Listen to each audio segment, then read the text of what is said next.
来继续来看屏东琉球节的时阵，生气风号出海来掠乌昂床，结果昨半暝，伫台湾甲菲律宾小灯塔的海域，互菲律宾的公务船来扣押。根据着渔船监控系统来显示，咱的渔船并无侵入到菲律宾的海域。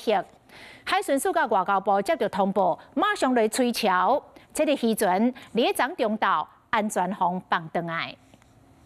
屏东琉球节时阵，生气风号出海掠乌昂床，不过煞伫咧台菲小台海域、巴丹岛24海里之外海域，叫菲律宾公务船扣押。超过24海里以外，它根本就没有侵入他们的海域。通报的时候有点太晚了，所以变成说他们已经被扣押。 已经在12海里以内了。我们的公务船、海巡的公务船不敢进去啊！你敢入12海里内，咱侵入人的国家领域。代志就发生伫咧19号暝外半暝1点，生气风号当伫咧阿美岛东北东13海里作业。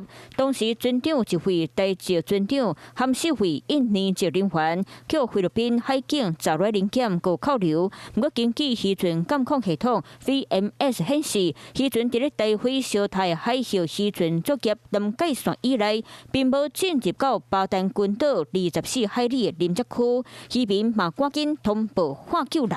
那家属心急如焚，那我们马上联络了外交部、海巡署还有渔业署，紧急展开救援的一个行动。那经过不断的斡旋协商，到昨天中午，菲律宾已经同意把人船安全放回来。 目前当时掠乌昂床的轨迹，生气风前往掠乌昂床刷桥扣押。